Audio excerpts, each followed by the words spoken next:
GeM TV நேயர்களுக்கு அன்பு வணக்கங்களை கூறிக்கொண்டு வழக்கம்போல் விநாயகப் பெருமானை வணங்கி இன்றைய 12 ராசிகளுக்கான பலன்கள். இன்று 31/8/2025 ஆவணி மாதம் 15ஆம் நாள் விஸ்வாவசு வருடம். சூரிய உதயம் காலை 5:58 சூரிய அஸ்தமனம் மாலை 6:20 இன்றைய ஆதிக்க கிரகம் சூரிய பகவான்.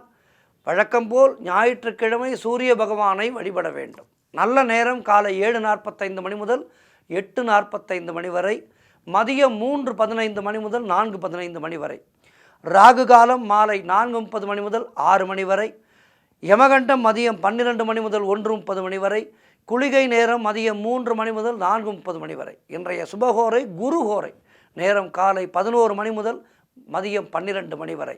இந்த நேரத்திலே எல்லா விதமான சுபகாரியங்களையும் தொடங்கலாம், குருவை தரிசிக்கலாம், தீட்சை வாங்கலாம், வியாபாரம் புதிதாக தொடங்குவதற்கு அருமையான நேரம், விவசாயம் செய்வதற்கு அருமையான நேரம், ஆடை ஆபரணங்கள் வாங்குவதற்கும், திருமாங்கல்யத்திற்கு தங்கம் வாங்குவதற்கும், நகைக்கடை துவங்குவதற்கும் அருமையான நேரம் இந்த நேரம். இந்த நேரத்தை பயன்படுத்தி கொள்ள வேண்டும்.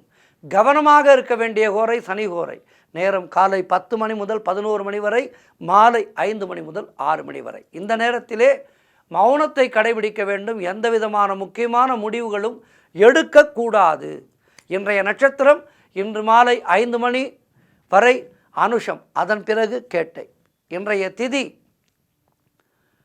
இன்று இரவு 11:27 வரை வளர்பிறை அஷ்டமி, அதன் பிறகு நவமி. இன்றைய சந்திராட்டமம் மேஷ ராசிக்கு சந்திராட்டமம்.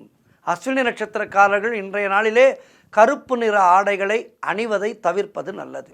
தொடர்ந்து நாம் காண இருப்பது மேஷம் முதல் மீனம் வரை உள்ள 12 ராசிகளுக்கான பலன்களை. மேஷ ராசி அன்பர்களே, இன்று சந்திரன் உங்கள் ராசிக்கு 8ஆம் இடத்திலே இருக்கின்றார். உங்களுடைய ராசி அதிபதி செவ்வாய் ராசிக்கு 6ஆம் இடத்திலே இருக்கின்றார். இன்று நாள் முழுவதும் சந்திராட்டமும். மௌனத்தை கடைபிடியுங்கள். கோபத்தை முற்றிலுமாக குறைத்து கொள்ளுங்கள்.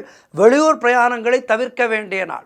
பணிச்சுமை அதிகமாக இருக்கும், கோபம் அதனால் அதிகமாக வரும். ஆகவே கோபத்தை குறைத்து கொள்ளுங்கள். குலதெய்வ வழிபாடு வெற்றியை தரும். உங்களுடைய முயற்சிகளை தள்ளி போடுவது நல்லது. வீண் வாக்குவாதங்களை எல்லாம் தவிர்த்து கொள்ளுங்கள். அலுவலகத்திலே வேலை பளு அதிகமாக இருக்கும். வழக்குகளிலே முக்கியமான முடிவுகளை இன்றைய நாளிலே எடுக்கக்கூடாது. தேவையில்லாத அலைச்சலும் மன உளைச்சலும் உண்டாகின்ற நாள். ஆகவே குலதெய்வத்தை மனதிலே நினைத்து கொண்டே இருங்கள். எதிலும் பொறுமையை கடைபிடிக்க வேண்டிய நாள். இன்றைய நாளிலே சூரிய பகவானை வணங்குங்கள். மாலையிலே ராகுகால நேரத்திலே பிரத்திங்கரா தேவியை வணங்குங்கள். வாழ்த்துக்கள்.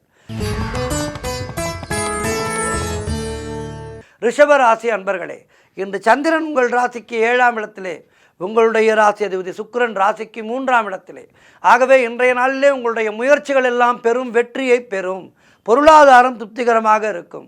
பிள்ளைகளால் பெருமை ஏற்படும். வாழ்க்கை துணையால் மகிழ்ச்சி உண்டாகும். நண்பர்கள் மூலம் நல்ல அனுகூலங்கள் உண்டாகும். வீடு வண்டி வாகன மாற்றம் ஏற்படும். திருமணத்துக்காக காத்திருக்கின்ற வரன்களுக்கு திருமணம் நிச்சயமாகும். பழைய பாக்கிகள் வசூலாகின்ற நல்ல நாள். காரிய வெற்றிகள் உண்டாகும். பூர்வீக சொத்திலிருந்து வந்த பிரச்சனைகள் எல்லாம் தீர்ந்துவிடும். குலதெய்வ வழிபாடு வெற்றியை தரும். அலுவலகத்திலே இருந்து வந்த நெருக்கடிகள் எல்லாம் குறையும். கடன் பிரச்சனைகள் தீருகின்ற நல்ல நாள். இன்றைய நாளிலே சூரிய பகவானை வணங்குங்கள். வாழ்த்துக்கள். மிதுன ராசி அன்பர்களே, இன்று சந்திரன் உங்கள் ராசிக்கு 6ஆம் இடத்திலே இருக்கின்றார். உங்களுடைய ராசி அதிபதி புதன் ராசிக்கு 3ஆம் இடத்திலே இருக்கின்றார். ஆகவே வேலை மாற்றம் ஒரு சிலருக்கு உண்டாகும். அலுவலகத்திலே வேலை பளு அதிகமாக இருக்கும். தேவையில்லாமல் மற்றவர்களுடைய விஷயங்களிலே தலையிடக்கூடாது. குலதெய்வ வழிபாடு வெற்றியை தரும். வீண் வாக்குவாதங்களை எல்லாம் தவிர்க்க வேண்டிய நாள். மேலதிகாரிகளால் நெருக்கடிகள் உண்டாகும். தொழிலிலே புதிய முதலீடுகளை, புதிய முயற்சிகளை முற்றிலும் தவிர்க்க வேண்டிய நாள். வெளியூர் பிரயாணங்கள் செல்வதை தவிர்க்க வேண்டும். பொருளாதாரம் நெருக்கடியாக இருக்கும். கடன் வாங்கக்கூடாது. உடல் நலத்திலே அக்கறை காட்ட வேண்டிய நாள். மொத்தத்தில் இன்றைய நாள் நீங்கள் மிக மிக மிக கவனமாக இருக்க வேண்டும். இன்றைய நாளிலே சூரிய பகவானை வணங்குங்கள். வாழ்த்துக்கள். கடகராசி அன்பர்களே, இன்று சந்திரன் உங்கள் ராசிக்கு 5ஆம் இடத்திலே இருக்கின்றார். ஆகவே குழந்தை பாக்கியத்திற்காக காத்திருக்கின்ற தம்பதிகளுக்கு சந்தான பிராப்தி உண்டாகும். செய்கின்ற செயலிலே பெயரும் புகழும் கிடைக்கக்கூடிய நல்ல நாள். வெளியூர் பிரயாணங்கள் வெற்றியை தரும். உறவினர்களோடு இருந்து வந்த மன வருத்தங்கள் எல்லாம் தீரும். வேலையிலே காத்திருந்த இடமாற்றம் நல்லபடியாக அமையும். முன்னோர்களுடைய சொத்திலிருந்து உங்களுக்கு வரவேண்டிய பங்கு கைக்கு வரும். கடன் பிரச்சனைகள் தீரும். பணவரவு அதிகரிக்கும். பொருளாதாரம் மிகவும் திருப்திகரமாக இருக்கும். மொத்தத்தில் இன்றைய நாள் அற்புதமான நாளாக இருக்கின்றது. இன்றைய நாளிலே சூரிய பகவானை வணங்கி மேலும் நற்பலன்களை பெறுங்கள். வாழ்த்துக்கள். சிம்ம ராசி அன்பர்களே, இன்று சந்திரன் உங்கள் ராசிக்கு 4ஆம் இடத்திலே இருக்கின்றார். உங்களுடைய ராசி அதிபதி சூரியன் ராசியிலேயே இருக்கின்றார். ஆகவே வீடு கட்டுவதற்கான முயற்சிகளிலே வெற்றி கிடைக்கும். மனக்குழப்பங்கள் தீரும். கடன் தொல்லைகள் விலகும். தொழிலிலே நல்ல முன்னேற்றம் ஏற்படும். திருமணம் போன்ற சுபகாரிய பேச்சுவார்த்தைகள் இனிதே முடியும். உடல் ஆரோக்கியம் சிறப்பாக இருக்கும். வீடு வண்டி வாகன யோகம் உண்டாகும். பொருளாதாரம் திருப்திகரமாக இருக்கும். உத்தியோக வகையிலே நல்ல மாற்றம் ஏற்படும். தாய்வழி சொந்தங்களின் உதவிகள் எல்லாம் கிடைக்கின்ற நல்ல நாள். கணவன் மனைவிடையே நல்ல ஒற்றுமை ஏற்படும். ஆக எல்லா வகையிலும் சிறப்பான ஏற்றம் மிகுந்த நாளாக இன்றைய நாள் சிம்மராசினருக்கு இருக்கின்றது. இன்றைய நாளிலே சூரிய பகவானை வணங்கி மேலும் நற்பலன்களை பெறுங்கள். வாழ்த்துக்கள்.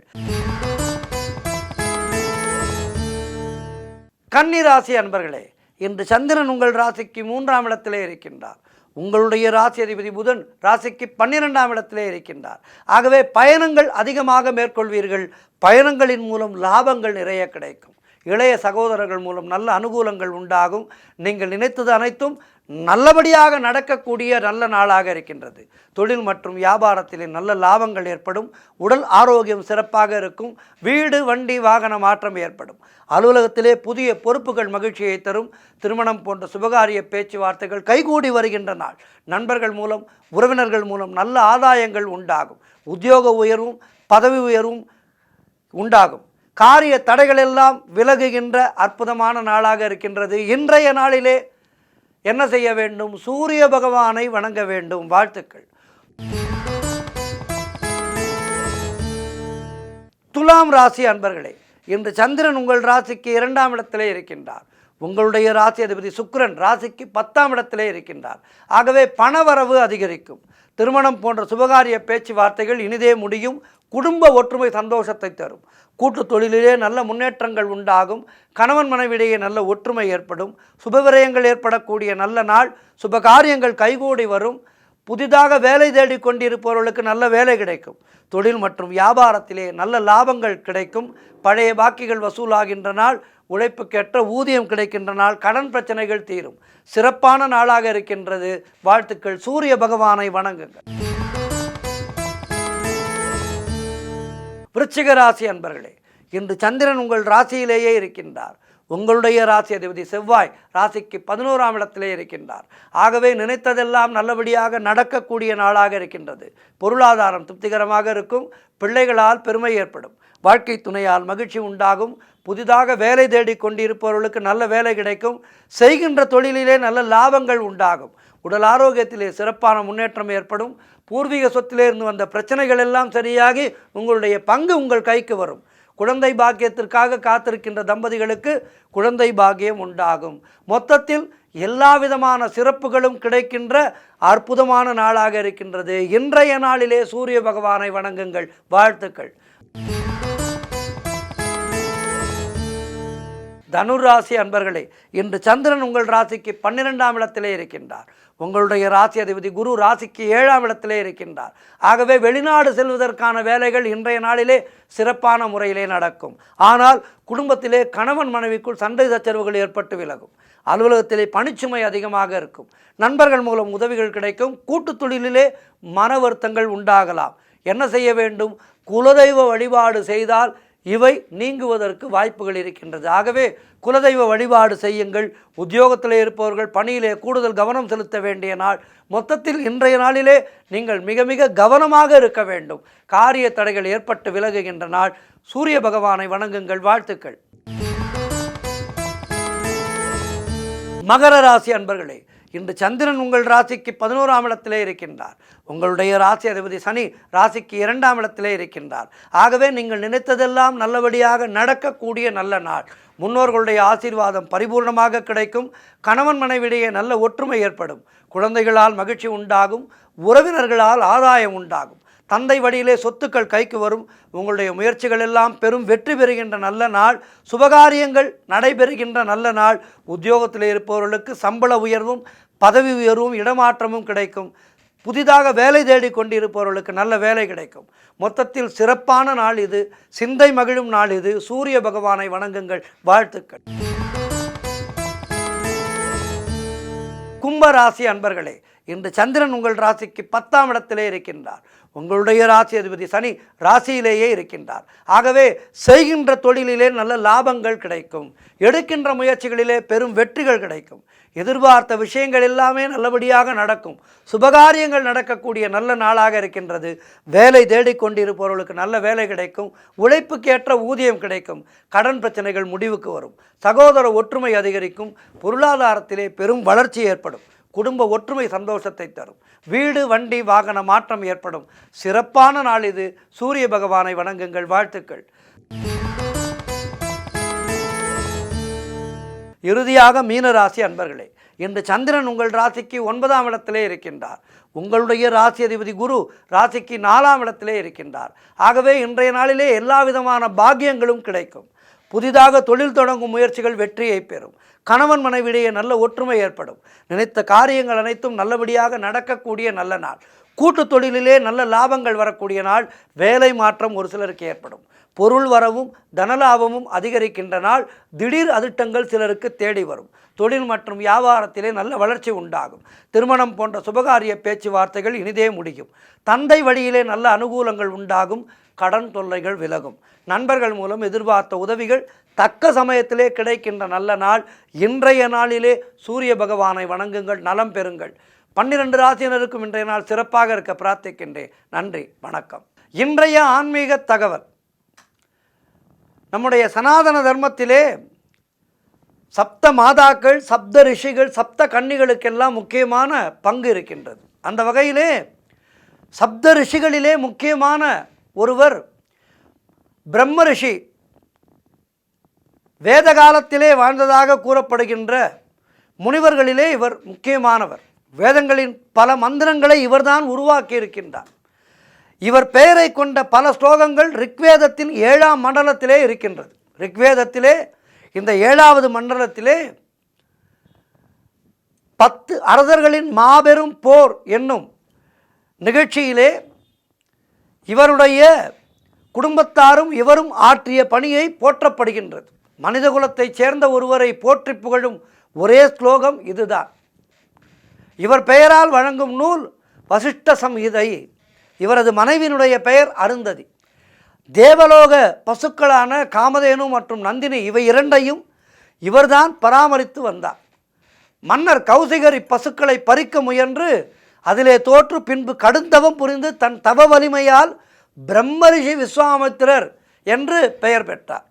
பிரம்மரிஷி என்பது ரிஷிகளின் தவ வலிமைக்கு ஏற்றவாறு கொடுக்கப்படுகின்ற பட்டங்களிலே மிக உயர்ந்த பட்டமாகும்.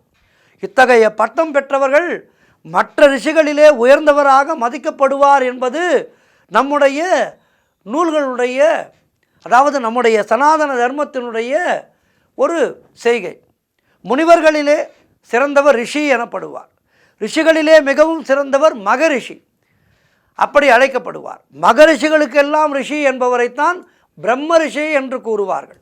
வேதங்களின்படி எவர் ஒருவர் பிரம்மஞானம் பெற்றவராக கருதப்படுகின்றாரோ அவரே பிரம்ம ரிஷி என்ற பட்டத்தோடு அழைக்கப்படுவார். இதுவரை பிருகு, அத்திரி, ஆங்கீரசர், காசியபர், விஸ்வாமித்திரர், வசிஷ்டர், சாண்டில்யர் ஆகிய 7 ரிஷிகள் மட்டும்தான் உயரிய பிரம்ம ரிஷி என்ற சிறந்த பட்டத்தை பெற்றிருக்கின்றார்கள். இவர்களிலே விஸ்வாமித்திரர் மட்டும் க்ஷத்ரிய குலத்திலே தோன்றி தன்னுடைய தவ வலிமையால் பிரம்ம ரிஷி பட்டம் பெற்றார். பிரம்ம ரிஷிகளுக்கு அந்த தேவர்களுக்கு நிகரான சக்தி இருப்பதாக நம்முடைய வேதங்கள் கூறுகின்றது. ரிஷிகள் விஞ்ஞானம், மருத்துவம் போன்ற பல துறைகளிலே முன்னோடிகளாக இருந்து வந்ததை பல நூல்கள் குறிப்பிடுகின்றது. ஊர்வசி பஞ்சரத்னம் என்கின்ற நூலிலே தாயின் வயிற்றிலே கருவின் வளர்ச்சியை பல ஆயிரம் ஆண்டுகளுக்கு முன்னரே நம்முடைய ரிஷிகள் அறிந்து இருந்ததை குறிப்பிடுகின்றது. ரிஷிகளில் வசிஷ்டருக்கு என்று ஒரு சிறப்பிடம் உண்டு. ஆதி காலத்திலே பிரம்மா தனது படைப்பு தொழிலை செய்தபோது பிரஜாபதிகள் என்னும் 10 பேரை முதலிலே உண்டாக்கினார். அவர்கள் பல்லாயிரக்கணக்கான கோடி மக்களை உருவாக்கி உலகத்தை விரிவாக்கினர். அவர்களில் ஒருவர்தான் வசிஷ்டர். அதனால் வசிஷ்டர் பிரம்மாவின் பிள்ளை என்கின்றது இராமாயணம். வசிஷ்டருடைய பிறப்புக்கு வேறு புராண காரணங்களையும் சிலர் சொல்வார்கள். மித்திரன், வருணன் என்று 2 தேவர்கள் இருந்தார்கள். அந்த இருவருக்கும் பிறந்த பிள்ளைகள் என்பதால் அகத்தியர், வசிஷ்டர் இருவரும் மைத்ரா வருணி என்ற பெயரால் அழைக்கப்படுவதாக ரிக்வேதத்திலே கூறப்பட்டிருக்கின்றது. வசிஷ்ட ரிஷியின் மனைவியான அருந்ததி கர்மத பிரஜாபதி தேவகுதி தம்பதியரின் புதல்வியாக பிறந்தவள். இவள் மிகச்சிறந்த பதிவிரதையாக வாழ்ந்ததால் பத்தினி கடவுளாக போற்றப்படுகின்றாள். கணவரைப் போலவே மகா தபஸ்வியாக வாழ்ந்தவள் இந்த அருந்ததி. திருமணங்களிலே இப்போது கூட அருந்ததி நட்சத்திரத்தை பார்க்கும் வழக்கம் நமக்கு உண்டு. மணமகளுக்கு மிகச்சிறிய நட்சத்திரமான அருந்ததி நட்சத்திரத்தை காட்டும் மணமகன் இவள் அருந்ததியை உதாரணமாக கடைபிடித்து வாழ வேண்டும் என்று சொல்லும் சடங்கு மிக மிக நயமானது. வசிஷ்டரை விட்டு பிரியாத பாக்கியம் பெற்றவள் இந்த அருந்ததி. ஒருமுறை மகரிஷி வால்மீகி ஆசிரமத்துக்கு சீதையின் தந்தையான ஜனகர் வந்தபோது அங்கு தற்செயலாக வந்திருந்த அருந்ததியை கண்டு கைகூப்பினார்.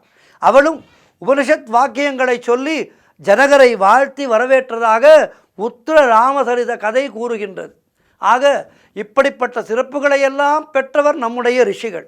பிரம்மாவினுடைய பிள்ளையாக பிறந்த இவருக்கு வேதங்களும் நந்தினி என்ற ஒரு தெய்வீக பசுவுமே செல்வமாக இருந்தது. நந்தினி பசுவின் காரணமாக வசிஷ்டர் விஸ்வாமித்திரரின் பகையை சந்திக்க வேண்டி வந்தது. விஸ்வாமித்திரர் ரிஷியாவதற்கு முன் கௌசிகன் என்ற மன்னனாக இருந்தார் அல்லவா? அவர் ஒரு முறை காட்டுக்கு வேட்டையாட வந்தபோது வசிஷ்டருடைய ஆசிரமத்தை கண்டார். வசிஷ்டர் கௌசிகனை வரவேற்று அவருக்கும் அவரது பரிவாரங்களுக்கும் எல்லாம் கண நேரத்திலே விருந்தளித்தார். இதை கண்டு மன்னன் கௌசிகனுக்கு பிரமிப்பு உண்டானது. ஆள் நடமாட்டமே இல்லாத காட்டிலே நினைத்தவுடனே வசிஷ்டர் விருந்து கொடுத்து விட்டாரே என்று ஆச்சரியப்பட்டார். பிறகு அந்த நந்தினி பசுவின் மூலமாகத்தான் இதனை அவர் செய்தார் என்பதை அறிந்து நந்தினி பசுவை தனக்கே கொடுத்து விடுமாறு கேட்டார். ஆனால் கொடுக்க மறுத்த நம்முடைய வசிஷ்டருடைய அந்த எண்ணத்தினாலே இருவருக்கும் பகை மூண்டது. பின்னாளிலே இருவரும் சமாதானமானவர்கள் என்பதெல்லாம் பின்னாளிலே ஏற்பட்ட கதைகள்.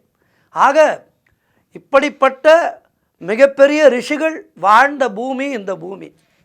ஆகவே நாம் ஆன்மீகத்திலே சிறந்து விளங்க வேண்டும் என்றால் இப்படிப்பட்ட ரிஷிகள் அவர்கள் சொன்ன வாக்கியங்களையெல்லாம் மனதிலே கொண்டு ஆன்மீகத்திலே பயணம் செய்தால் நாம் ஆன்மீகத்திலே ஒரு நல்ல நிலையை அடையலாம். நன்றி, வணக்கம்.